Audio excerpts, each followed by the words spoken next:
মৰমৰ দশমমান শ্ৰেণীৰ ছাত্ৰ ছাত্ৰীসকল তোমালোকে এতিয়া লক্ষ্য কৰিব পাৰিছা কি আছে ইয়াত এক্সাৰসাইজ 2.2 2.2 কোৱেশ্চন নম্বৰ 1 টো কি দিছে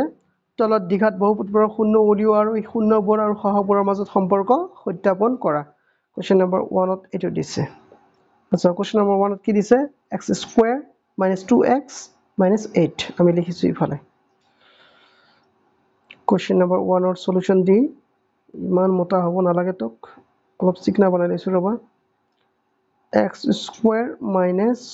2x - 8 আছে নহয় এইটোক ফাৰ্স্ট তোমালোকে প্ৰমাণিক ৰূপত আগত লবলৈ চেষ্টা কৰিবা তাৰ পিছতে তোমালোকে একচন বিলাক আৰম্ভ কৰিবা কি কৰিবা ইয়াত আচ্ছা ইকুৱেল টু আমি লিখিব পাৰো x²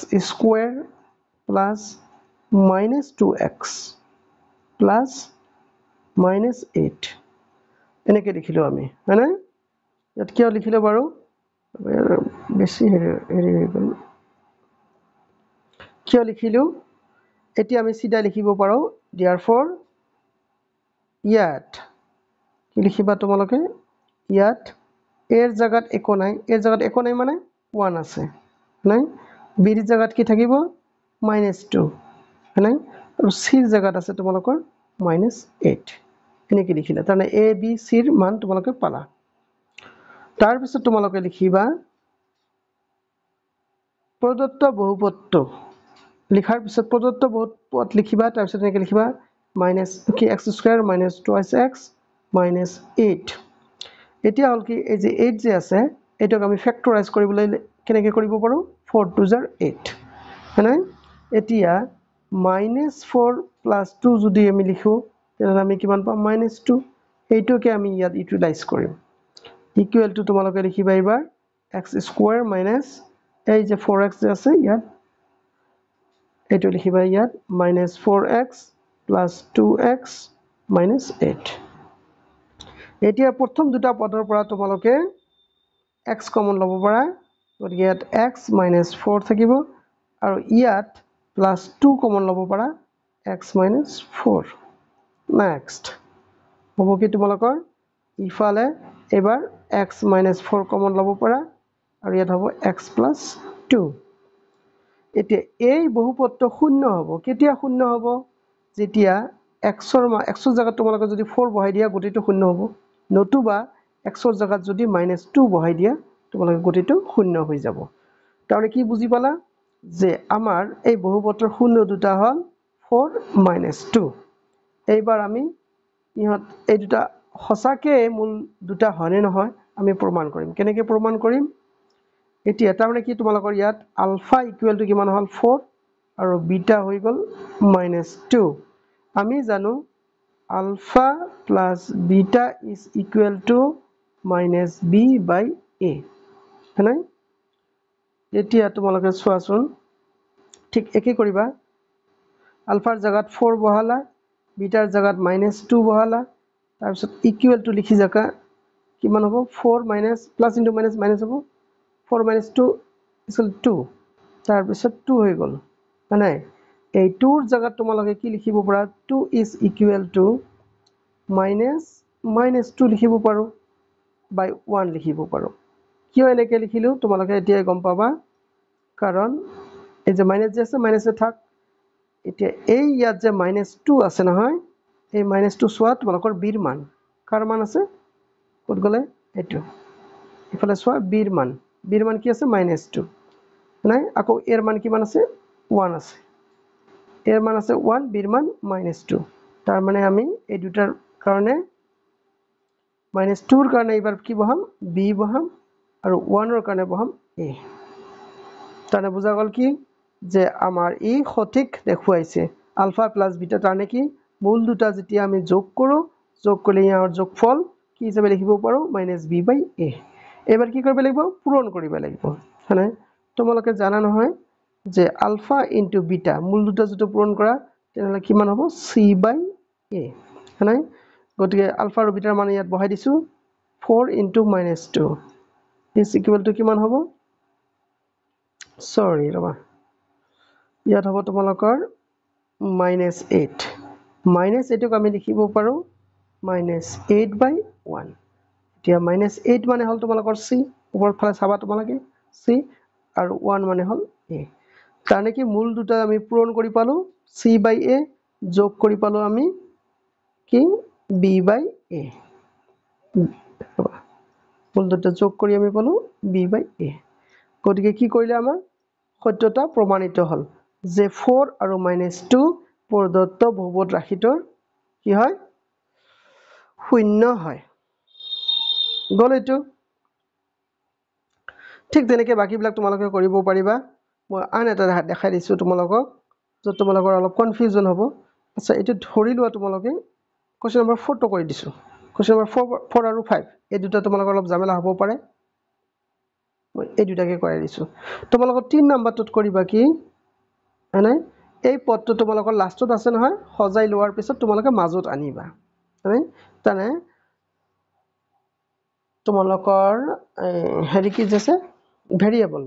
মানে চলক ৰাশিৰ পাৱাৰ যদি 1 হয় হেটো মাজত থাকে ইয়াত চলক ৰাশিৰ পাৱাৰ 1 আছে নহয় হেটো মাজত ৰাখিবা তোমালোকে গল এটো তাহলে কোৱেশ্চন নম্বৰ 4 টো মই তোমালোকক ডিল কৰাই দিছো 4u² + 8u আচ্ছা ইয়াত আছে তোমালোকৰ নম্বৰ 4 4u² + 8u নহয়নে এইটোক যদি আমি প্ৰমাণিক ৰূপত লিখিবলৈ যাওঁ তেনে তোমালোকে লিখিবা 4u² + 8u + 0 মানে তাৰ মানে কি বুজিলা তোমালোকে ইয়াত a ৰ মান কিমান হ'ব 4 b ৰ মান হ'ব তোমালোকৰ c/8 ওকে আৰু c ৰ মান হ'ব তোমালোকৰ 0 c ৰ মান কিমান 0 এতিয়া আমি প্ৰদত্ত বহুপদ ৰাশিটোক আমি প্ৰদত্ত বহুপদ ৰাশিটোৰ পৰা আমি ইয়াৰ শূন্য উলিয়াম শূন্য তোমালোকে এবাৰ কেনেকৈ উলিয়াবা ন কন্ডিশন তোমালোকে আকৌ লিখিবা প্ৰদত্ত বহুপদটো 4u² + 8u গল তোমালোকে এটা কাম কৰা দুটা পদৰ পৰাই এটা বস্তু তোমালোকে কমন ল'ব পাৰা হিয়া হৈছে 4u = দিলা 4u কমন ললা ইয়াত থাকিল তোমালোকৰ u আৰু ইয়াত থাকিল 2 গল এতিয়া এই গোটেই পদটো আমাৰ শূন্য হ'ব কেতিয়া শূন্য হ'ব যেতিয়া u = 0 হবা u = 0 যেতিয়া তোমালোকে লিখিবা তেতিয়া এটাৰ মান শূন্য হ'ব নতুবা u ৰ জায়গাত তোমালোকে যদি -2 লিখা -2 লিখিলেও ই শূন্য হৈ পৰিব এতিয়া তোমালোকে লিখিবা কি তাৰে তোমালোকে পালা আলফাৰ মান কিমান আলফাৰ মান 0 আৰু বিটাৰ মান পালা তোমালোকে -2 এবাৰ লিখিবা therefore alpha plus beta is equal to কি লিখিবা আমাৰ কি হ'ব লাগে -b/a হয় নহয় আমি চাম আলফাৰ জায়গাত আমাৰ আছে 0 বিটাৰ জায়গাত আছে -2 এই দুটা যোগ কৰিলা কিমান হ'ব আমাৰ ৰিজাল্ট -2 নাই -2 ক আকৌ আমি লিখিব পাৰো থাক একো লিখিব দৰকাৰ নাই -2 ৰ জায়গাত আমি লিখিব পাৰো -2 লিখিব পাৰো এটো নতুনকৈ কৰাৰ দৰকাৰে নাই আৰু তোমালোকে লিখিলা /1 এতিয়া -2 হল আমাৰ কাৰ মান b ৰ মান আৰু 1 হল a ৰ মান no it's wrong আগতে মানবিলাক উলিয়াই দিছো নে বাৰু আমাৰ b ৰ মান হল 8 b ৰ মান হল আমাৰ 8 আচ্ছা এবাৰে চাবা তোমালোকে এইটো এতিয়া তোমালোকে অলপ প্ৰসেসিং কৰিব লাগিব কেনেকৈ প্ৰসেসিং কৰিবা মই দেখাই দিছো ইয়াত তোমালোকে 4 ৰে পূৰণ কৰিলা ইয়াকো তোমালোকে 4 ৰে পূৰণ কৰিলা ইয়াত হ'ব -8 আৰু ইয়াত হ'ব 4 এতিয়া -8 ৰ জায়গাত লিখিব পাৰো আমি -b আৰু 4 ৰ জায়গাত লিখিব পাৰো a তানে কি গম পালো আমি গম পালো যে শূন্য দুটা যোগ কৰিলে -b/a হয় মানে এতিয়া আমি পূৰণ কৰিম আলফা * বিটা কৰিম আলফা * বিটা = কি হ'ব লাগে c/a হয়নে ইয়াত আলফাৰ মান বহাই দিয়া আলফাৰ মান 0 বিটাৰ মান -2 গতিকে কিমান হ'ব 0 শূন্যৰ জায়গাত আমি লিখিব পাৰো 0/4 শূন্যক যদি তোমালোকে 4 ৰে হৰণ কৰা শূন্যই হ'ব শূন্যৰ জায়গাত তোমালোকে লিখিবা c আৰু 4ৰ জায়গাত লিখিবা তোমালোকে a তাৰ মানে কি শূন্য দুটা পূৰণ কৰিলে আমাৰ কি হয় c/a প্ৰমাণিত হৈ গল হেন্স প্ৰুভড লিখিবা হেন্স প্ৰুভড নেক্সট আৰু এটা অংক আছে তোমালোকক কৰি ভিডিওটো মই শেষ কৰিছো নহলে দীঘলীয়া হ'ব 5 নম্বৰটোত কি দি আছে t² - 15 এটো কি কৰিবা তোমালোকৰ এটো কিমান নম্বৰ আছে ৰবা নম্বৰটো চাই দিছো নম্বৰটো আছে 5 t² - 15 নম্বৰটো আছে 5 দিয়া আছে তোমালোকৰ বহুপদটো t² - 15 এটোক আমি কি দৰে লিখিব পাৰো নিশ্চয়কৈ নেকি লিখিবা তোমালোকে t² + 0 * t মানে মাইনাস প্লাস লিখিব লাগিব -15 এটো এতিয়া আমাৰ প্ৰমাণিক ৰূপত আহিল therefore এর মান কিমান হ'ব সন্মুখত একো নাই মানে 1 b ৰ মান হ'ব আমাৰ 0 c ৰ মান হ'ব -15 নাই এতিয়া ইয়াক সলভ কৰিব লাগিব ইয়াৰ পৰা আমাৰ 0 উলিয়াব লাগে ইয়াৰ পৰা আমি 0 কেনেকৈ উলিয়াম আকৌ তেনেকৈ লিখিবা প্ৰদত্ত বহুপদটো লিখাৰ পিছত এনেকৈ লিখিবা t² - 15 ওকে t² - 15 ক তোমালোকে এইদৰে লিখিবা equal to t² - 15 ইয়াক ৰুট কৰি দিলা আৰু এবাৰ স্কয়াৰ কৰি দিলা ৰুট কৰাৰ পিছত স্কয়াৰ কৰিলা একে কথা হৈ যাব তেতিয়া 15 এতিয়া তোমালোকৰ ফৰ্মুলা আহিল a² - b²। এবাৰ লিখিবা তোমালোকে a + b whole into a - b এটা হ'ব এতিয়া টিৰ কি মান বহালে আমাৰ এটো শূন্য হৈ যাব তোমালোকে হয়তো ধৰিব পাৰিছাই এটা মান হ'ব তোমালোকৰ টিৰ মান -√15 মানে আৰু আনটো মান হ'ব ইয়াত তোমালোকৰ √15 এই দুটা হৈ গল মান তাৰমানে তোমালোকে বুজিলা কি আলফাৰ মান হল -√15 বিটাৰ মান হল √15 আচ্ছা এইবাৰ আমি কৰিম কি আগৰ দৰে আলফা প্লাস বিটা কৰিম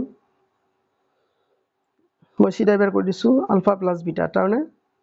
-√15 প্লাস √15 মাইনাস প্লাস যোগ কৰিলে কিমান হ'ব 0 হ'ব সমান সমান তোমালোকে লিখিব পাৰিবা কি 0/1 0/1 লিখিলে তোমালোকৰ কি হ'ব ইফালে তোমালোকে চাইছা b ৰ মান কিমান আছে 0 গতিকে সিধা ইয়াত তোমালোকে সিধা বহাই দিবা -b আৰু 1 মানে a আমাৰ হৈ গল এটা সম্পৰ্ক সহগ বিলাকৰ লগত সম্পৰ্ক এইবাৰ তোমালোকে কৰিবা কি পূৰণ কৰিবা ULFA into beta -√15 into +√15 is equal to কিমান হ'ব √15 স্কয়ার তাহলে -15 ওকে -15 ক আমি কি দৰে লিখিব পাৰো -15/1 -15 এ কাক বুজাইছে c ক বুজাইছে আৰু 1 এ a ক বুজাইছে গতিকে তোমালোকে কি পালা যে ৰুট দুটা যোগ কৰিলে মানে মূল দুটা যোগ কৰিলে আমি -b/a পাম আৰু পূৰণ কৰিলে c/a পাম হয়নে তেতিয়াহলে হেন্স প্ৰুভড বাস আজি তোমালোকৰ এক্সাৰসাইজ 2.2 ৰ কোৱেশ্চন নাম্বাৰ 1 টো মই শেষ কৰি দিলো বাৰু কালি আমি ডিসকাস কৰিম কোৱেশ্চন নাম্বাৰ 2 ওকে তোমালোকে চাবা লাইক কমেন্ট শেয়াৰ কৰিবা আৰু কমেন্ট কৰিবলৈ নাপাহৰিবা লগতে সাবস্ক্ৰাইব কৰিবা চোৱাৰ কাৰণে ধন্যবাদ